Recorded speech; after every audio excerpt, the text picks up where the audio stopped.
When the subject of prehistoric predators arises, one name inevitably dominates the conversation. It thunders through our collective imagination with earth-shaking footsteps and a bone-splintering bite. Tyrannosaurus rex is more than a dinosaur. It is an icon of primordial terror, the gold standard by which all other carnivores are measured. Its sheer size and devastating power have cemented its legacy as the ultimate king. But in the brutal calculus of survival, are biggest and strongest the only metrics that matter? Does a knockout punch delivered by a heavyweight champion automatically make him a more effective fighter than a lightning-fast martial artist or a ruthlessly coordinated team of soldiers? Consider the predators of today. A lion possesses immense power, capable of breaking a zebra's neck with a single bite. Yet, a pack of African wild dogs, far smaller and weaker individually, often boasts a much higher hunting success rate through sheer endurance and flawless teamwork.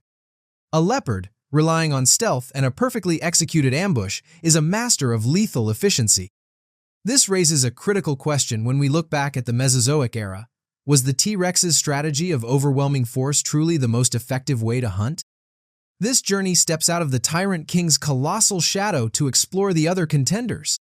We will delve into the world of predators who compensated for a lack of brute force with other, arguably more sophisticated, advantages. These are the stories of the killing machines that relied on terrifying speed, startling intelligence, and the unshakable power of the pack to become the true masters of predatory efficiency. The first group of contenders to challenge the T-Rex's reign of terror weren't giants, but sophisticated, high-performance assassins. Meet the Dromaeosauridae, the family of feathered carnivores popularly known as raptors. Forget the man-sized creatures from the movies. The real-world inspiration, a dinosaur named Deinonychus, was a far more terrifying animal. Alongside its truly gigantic cousin, Utahraptor, these predators represented a completely different philosophy of killing. Their primary weapon was not overwhelming force, but a deadly combination of speed, agility, and what appears to be a chilling level of intellect. Their bodies were built for acceleration. Lightweight bones and a sleek aerodynamic frame allowed them to burst into motion, closing distances with shocking speed. A stiff tail, reinforced with a lattice of bony rods, acted as a dynamic stabilizer rudder that allowed them to make hairpin turns and maintain perfect balance while pursuing agile prey. A T-Rex was a walking fortress. A raptor was a guided missile. Their most iconic weapon was the wickedly curved, sickle-like claw on the second toe of each foot. For years, it was imagined as a slashing tool used to disembowel prey. However, modern analysis suggests a more horrifying function. Much like the talons of a hawk or eagle, the terrible claw was likely a grappling tool. A raptor would leap onto its victim, drive the claw deep to gain a secure anchor, and use its body weight to pin the struggling animal down. Once latched on, it was free to use its jaws, filled with serrated teeth, to deliver precise, repeated bites. This lethal toolkit was likely guided by a superior intelligence. Raptors had significantly larger brains relative to their body size than most other dinosaurs, suggesting the capacity for complex behaviors. This intelligence finds its most terrifying expression in the evidence for pack hunting. At fossil sites, the remains of multiple Deinonychus have been found alongside a single, much larger herbivore, the Tenontosaurus. The scene suggests a coordinated attack, a pack of intelligent killers working in concert to bring down prey 10 times their individual weight. Imagine the scenario, not one predator, but a squadron of them, flanking, feinting, and communicating as they launch a perfectly orchestrated assault. Compared to this, the attack of a lone T-Rex seems almost straightforward. The raptors weren't just monsters, they were tacticians. Long before T-Rex evolved, during the Jurassic period, the landscape was ruled by a different kind of monster. This was the age of giants, dominated by the colossal, long-necked sauropods.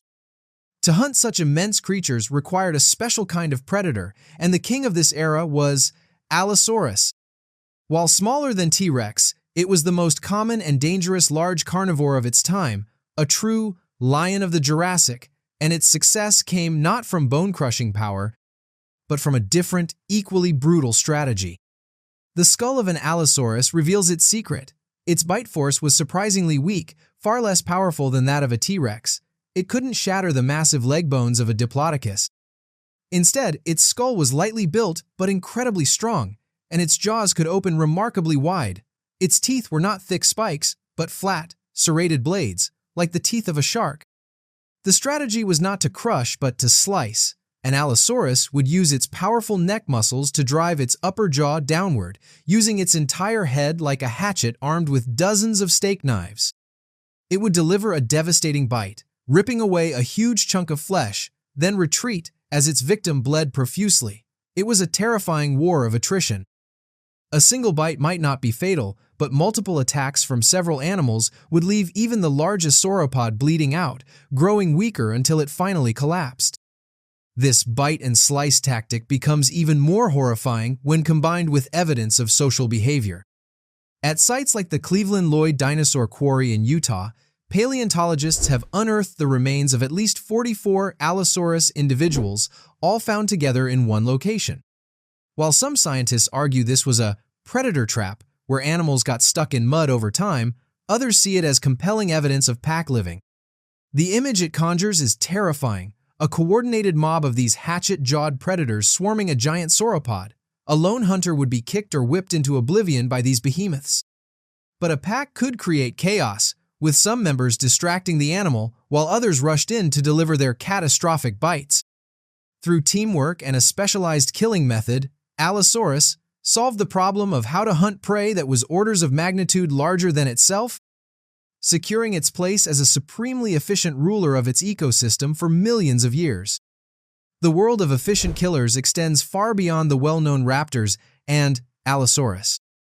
Evolution, in its relentless pursuit of solutions, produced a spectacular diversity of predatory designs, each one a specialist fine-tuned for its specific environment and prey.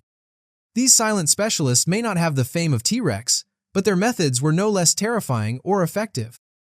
In the same North African ecosystem where Spinosaurus ruled the rivers, the land was dominated by a carnivore that rivaled T-Rex in size, Carcharodontosaurus, the shark-toothed lizard. This behemoth employed the same slice-and-dice strategy as Allosaurus, but on a much grander scale. Its enormous skull was filled with long, blade-like teeth that were serrated like a shark's. While T-Rex was a bone crusher, Carcharodontosaurus was a flesh slicer. Its attack would have been horrifyingly swift and bloody, inflicting massive gaping wounds that would cause rapid blood loss and shock, felling even the largest of prey without ever needing to shatter a single bone. Meanwhile, on the island of Madagascar, evolution forged a predator adapted to a harsh and often unforgiving environment. Majungasaurus was a stocky carnivore with a uniquely thick, reinforced skull and a strange, single horn on its head. Its most chillingly efficient trait, however, was revealed not by how it hunted other species, but by how it treated its own. Fossilized Majungasaurus bones have been discovered bearing the unmistakable bite marks of another Majungasaurus. This is some of the strongest evidence for cannibalism among any dinosaur. In an environment where food could be scarce, turning on your own kind was a brutal but ruthlessly effective survival strategy. It demonstrates that the drive to survive can produce predatory behaviors that are as resourceful as they are macabre. These dinosaurs prove that there was no single blueprint for a top predator.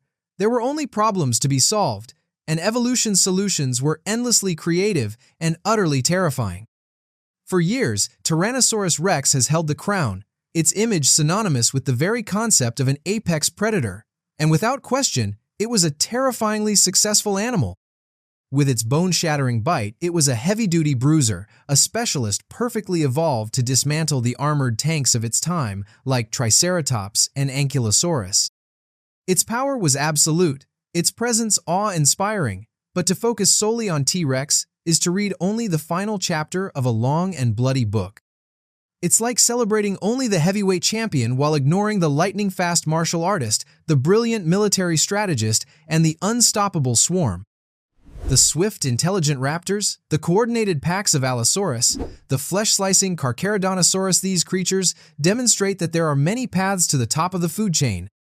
They prove that efficiency in nature is not a one-size-fits-all concept. Predatory success is a complex equation where speed can outweigh strength, where intelligence can outmaneuver brute force, and where teamwork can conquer any single giant. Each of these hunters was an ultimate predator within its own niche, a master of its own deadly craft. The true story of the dinosaurian world is not a simple monarchy with a single, undisputed king. It is a rich, dynamic, and brutal ecosystem filled with a breathtaking variety of killing machines. The terror of the Mesozoic came in many forms: the silent blur of a raptor bursting from the undergrowth, the relentless pursuit of an Allosaurus pack, the gaping, blade-filled jaws of a shark-toothed giant. These predators remind us that true efficiency is about adaptation, and that the most horrifying monster is not always the biggest, but the one most perfectly designed for the hunt.